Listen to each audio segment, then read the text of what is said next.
अस्सलाम वालेकुम। मैं हूं फैसल तारिड़। आईनी तरमीम को लेकर सूरत हाल बड़ी तेजी से तब्दील हो रही है। इस्लामाबाद में आप पिछले कई दिनों से उतार चढ़ाव देख रहे हैं। अचानक इजलास बुला लिए जाते हैं, फिर अचानक इजलास मुलतवी भी हो जाते हैं। सेनेट का इजलास, काबीना का इजलास, कौमी असम्बली का इजलास बिल्कुल इन लाइन होता है और अचानक पता चलता है कि सारी दीवार ही गिर गई है और फिर मुलाकातों का सिलसिला शुरू हो जाता है। लिहाजा अब हुकूमत वाले जो है वो आखिरी मौका देना चाहते हैं पीटीआई को भी और मौलाना को भी कि अगर हम इनको मना लें और फिर एक तरमीम करें जिसमें हमें इलेक्शन कमीशन का भी इस्तेमाल ना करना पड़े तो शायद हमारे लिए ये बेहतर रहेगी। अगर हम इलेक्शन कमीशन का इस्तेमाल करते हैं और हम मखसूस सीटें अपने नाम करवा लेते हैं, इलेक्शन कमीशन तो ये फौरी तौर पे कर देगा, लेकिन उसके बाद जितनी तरमीम होगी, जो जो उसमें अच्छा या बुरा होगा, वो बहस इस एक नुक्ते पर उठ जाएगी कि इलेक्शन कमीशन ने सुप्रीम कोर्ट के फैसले को वायलेट किया, तो लिहाजा ये सारी की सारी तरमीम ही करदम करार दी जाए। और फिर अगर आप पीटीआई को या खास तौर पे मौलाना को आप एतमाद में नहीं लेते तो इसका मतलब क्या होगा? पीटीआई और मौलाना इकट्ठे हो जाएंगे। वो इकट्ठे हो गए तो फिर आप तो चल नहीं सकते। यही वजह है कि मुलाकातें की जा रही है, वरना रात को बिलावल ने कह दिया था हमें नंबर पूरे करना आते हैं। फैसल वार्डर ने कहा था ना, नंबर भी पूरे हैं, नंबर भी पूरे हैं। कहा नंबर पूरे करने आते हैं, जायज और नाजायज तरीके से पूरे कर लेंगे, तरमीम तो हम करवा लेंगे। अगर आप मानते हैं तो भी बिस्मिल्लाह, नहीं मानते फिर भी हम अपना काम कर जाएंगे। इस वक्त दोपहर के 1:30 है। अब 1:30 तक की क्या सूरत हाल है? क्योंकि मैंने आपको इसलिए ये बता रहा हूं कि सूरत हाल किसी वक्त भी इस्लामाबाद में तब्दील हो सकती है। पीटीआई की 5 रुकनी टीम सुबह सवेरे अडियाला जेल पहुंची। वही मुतालबा के 3 को मिलने देते हैं, बैरिस्टर सलमान अकरम राजा और साहबजादा हामिद रजा को हम मिलने नहीं देंगे। अब बैरिस्टर गौर से हमें कोई मसला नहीं है, हम उनके साथ कंफर्टेबल है। हमें जो है वो अली जफर साहब से भी कोई मसला नहीं है, असद कैसर साहब से भी कोई मसला नहीं है, बस ये 2 बंदे हमने मिलने देंगे। तो पहली दफा पॉजिटिव एक चीज ये हुई कि बैरिस्टर गौहर ने स्टैंड लिया। वो बैरिस्टर गौहर जो सरकारी डॉक्टरों की रिपोर्ट्स पर मुतमिन हो जाते हैं, उन्होंने स्टैंड लिया। उन्होंने कहा नहीं, हम 5 की मुलाकात करवाते हैं तो ठीक है, वरना नहीं। इंतजार होता रहा।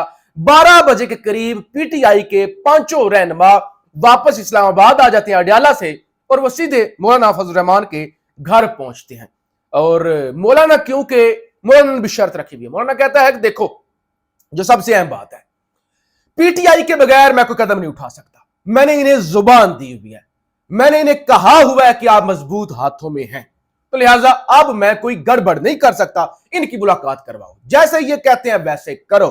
फिर मुतालबा तस्लीम किया गया और इजाजत, अब जब मैं रिकॉर्डिंग कर रहा हूं तो इस वक्त पीटीआई का 5 रुकनी वफ्द अडियाला जेल की तरफ रवाना हो चुका है और अगली खबर ज़ाहिर अडियाला से ही आएगी। मुलाकात होती है और उसमें इमरान खान का क्या मुवक्कफ होता है, क्या तय पाता है। तो बहरहाल पीटीआई की क़यादत मौलाना के घर से ग्रीन सिग्नल लेके मुतालबात मनवा के अडियाला जेल जा चुकी है।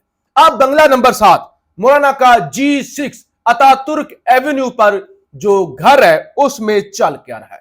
चल ये रहा है कि सबसे पहले बिलावल और शहबाज शरीफ की मुलाकात हुई और उस मुलाकात के बाद बिलावल जरदारी मौलाना के घर पहुंच गए। रात को 1 बजे के करीब ही बिलावल जो है वो घर पहुंचे थे, विक्ट्री का निशान बनाया था। बंदा पूछे, अगर आपने रात को विक्ट्री का निशान बनाया था यानी आप जीत गए हैं, आपके मुतालबा तस्लीम कर लिए गए, आप दोबारा क्यों आ रहे हैं? अगर रात को यानी आपको अब जरूरत क्या पेश आई दोबारा मुलाकात करने की? इसका मतलब यह है कि आप ऐसे ही नफसियाती तौर पे लोगों से खेलने के लिए ही विक्ट्री का निशान बना रहे थे। अगर आपके पास कुछ होता तो बार बार आप इजलास मुलतवी ना करते। अच्छा, इस सारी सूरत हाल में जो बड़ी खबर है, जो सारा मंजरनामा तब्दील कर सकती है, एक अहम तरीन शख्सियत जिसका नाम है सरदार अख्तर मैंगल, दुबई से आज वो इस्लामाबाद पहुंचे, अपनी पार्टी के लोगों के साथ मिले। इस वक्त जब मैं रिकॉर्डिंग कर रहा हूं 1:31 पर, तो वो मौलाना फजल रहमान के घर बंगला नंबर 7 पर पहुंच चुके हैं। यह मुलाकात सारा मंजरनामा कैसे तब्दील कर सकती है, क्योंकि अख्तर मैंगल अपना तो इस्तीफा दे चुके हैं, साथ में जो उनके سینیٹرز کے ساتھ ہو رہا ہے اس پر بھی وہ بڑے دکھی ہیں، تو لہٰذا وہ مولانا کو مجبور کر سکتے ہیں کہ مولانا نہیں، یہ نہیں، ہمیں کھڑا ہونا ہوگا، ہمیں لیٹنا نہیں چاہیے، جو ہوگا دیکھا جائے گا، ہمیں کھڑا ہونا چاہیے، ہمیں سٹینڈ لینا چاہیے۔ اس وقت اگر ہم لیٹ گئے نا تو پھر بڑا نقصان ہوگا، ہمارے وجود کا مسئلہ ہے۔ اور ادھر سے جو اڈیالہ سے خبر آئے گی نا، مجھے ذاتی طور پہ 99% یقین ہے کہ عمران خان ساری بازی الٹ دے گا۔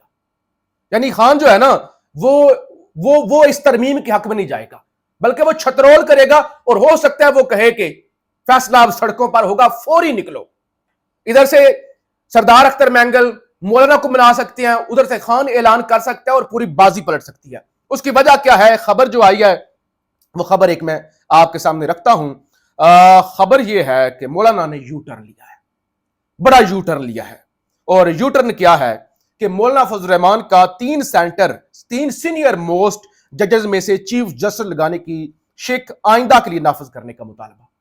مولانا کہتے ہیں ابھی نہیں، یہ جو ابھی والا معاملہ ہے منصور علی شاہ والا، بس وہ آئینی ترمیم کرنی ہے تو اس کا اطلاق ابھی والے چیف جسٹس پر نہیں ہوگا۔ اگلی دفعہ جب آپ نیا چیف جسٹس لگائیں گے، جب جسٹس منیب کی باری ہوگی، اس وقت آپ 3 میں سے لگا لینا، جو بھی سینیورٹی بن رہی ہوئی۔ ظاہر ہے اس وقت منیب صاحب ہوں گے، جیسے یا افریدی ہوں گے، امین الدین خان ہوں گے، تو لہذا اس وقت آپ یہ کر لینا، ابھی نہیں۔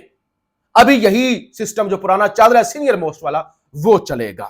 اچھا، ایک اور جو خبر آئی ہے، اور بڑی یہ بھی خبر ہے، جو رات کو بلاول کی ملاقات ہوئی اور مولانا کی ملاقات ہوئی، ذرائع یہ بتاتے ہیں کہ اس کے اندر مولانا نے یہ مطالبہ کیا ہے کہ فوری طور پر جسٹس منصور علی شاہ کا بطور چیف جسٹس تعیناتی کا نوٹیفیکیشن کریں تو بات ہو سکتی ہے، ورنہ پھر میدان بھی حاضر ہے، گھوڑا بھی حاضر ہے، پھر فیصلہ وہی جو غفور حیدری صاحب نے بات کی تھی، پھر فیصلہ سڑکوں پہ ہوگا۔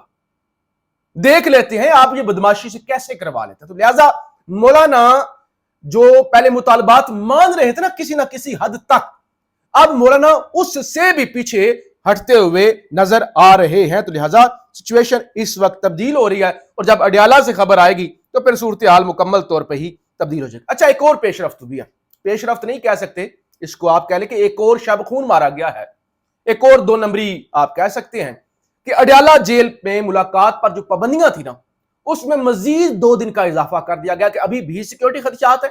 یعنی سیکیورٹی خدشات کا مطلب یہی ہے نا جی کہ جب تک آپ کی ترمیم نہیں ہو جاتی، لہذا ابھی بھی سیکیورٹی خدشات ہیں، 2 دن کا مزید اضافہ کر دیا گیا ہے کہ ملاقات نہیں ہو سکتی۔ ایک طرف آپ صبح 8 بجے کے لیے راضی ہو جاتے ہیں، حالانکہ جیل مینول کے مطابق ملاقاتیں 9 بجے شروع ہوتی ہیں، آپ کہتے ہیں جائیں ملنے خان سے، اور ابھی بھی آپ راضی ہو گئے خان کے ساتھ، آپ ملنے 5 ہی چلے جائیں، چلو جاؤ صحیح، جاؤ ملاقات کرو، کچھ پوچھ کے آؤ، 5 پر ہی آپ مان گئے ہیں۔ اور دوسری طرف جو خطرات ہیں تو 2 دن کی ایکسٹینشن ہو چکی۔ اچھا، آپ ذرا کابینہ کا اجلاس اور باقی صورتحال کے حوالے سے میں ذرا آپ کو اپڈیٹ کر دوں۔ خبر یہ ہے کہ سینٹ اجلاس ایک دفعہ پھر سے مؤخر ہو گیا ہے۔ اب اجلاس پہلے اجلاس کا ٹائم آیا تھا 12 بجے، اور اس کے بعد ابھی جو لیٹسٹ 1:30 بجے تک کی جو صورتحال ہے، 3 بجے سینٹ کا اجلاس بلا لیا گیا ہے، اور پہلے 11 کا ٹائم تھا، پھر 12 کیا گیا، اب 3 بجے۔ کابینہ کا اجلاس 9 بجے ہونا تھا صبح، 12 بجے کا ٹائم کیا گیا، 12 بجے تک اجلاس نہیں ہوا، اور اس کے بعد یہ بتایا گیا کہ ابھی کابینہ کے اجلاس کا کوئی نیا ٹائم فائنل نہیں کیا گیا کہ 2 بجے ہوگا، 3 بجے ہوگا، 3:30 بجے ہوگا، جیسے ہی ہوگا نا بتا دیا جائے گا۔ یعنی اب ہم کوئی ٹائم نہیں دیتے، بار بار ہم تبدیل نہیں کرتے ٹائم، جب ہوگا نا آپ کو آگاہ کر دیا جائے گا۔ تو یہ اس وقت جناب صورتحال بنی ہوئی ہے، بس آپ نے نظر رکھنی ہے اڈیالہ جیل پر، اصل خبر وہی سے اب آئے گی۔ اب ساری کہانی جس طرف بھی جائے گی، احتجاج کی طرف جائے گی، فوری طور پہ ڈی چوک پہنچنے کی طرف جائے گی، یا جس طرف بھی جائے گی وہ اڈیالہ سے خبر آئے گی، اڈیالہ پر نظریں ہیں۔ جب تک اڈیالہ کے باہر سے پریس کانفرنس نہیں ہو جاتی، لہذا تب تک آئینی ترمیم کو ابھی تک بریکیں لگی ہوئی ہیں، اور اڈیالہ والے نے اگر نہ کر دی، جس کے چانسز ہیں کہ وہ کر دیں گے، تو پھر وہ دوسرا طریقہ آزمایا جائے گا، جیمر لگانا، کالے شیشوں میں اغوا شدہ سینٹرز کو لے کر آنا، الیکشن کمیشن کا استعمال کرنا، یعنی پھر دوسرا طریقہ ہوگا۔ بہرحال آپ کو آگاہ کرتے رہیں گے۔ پاکستان زندہ باد۔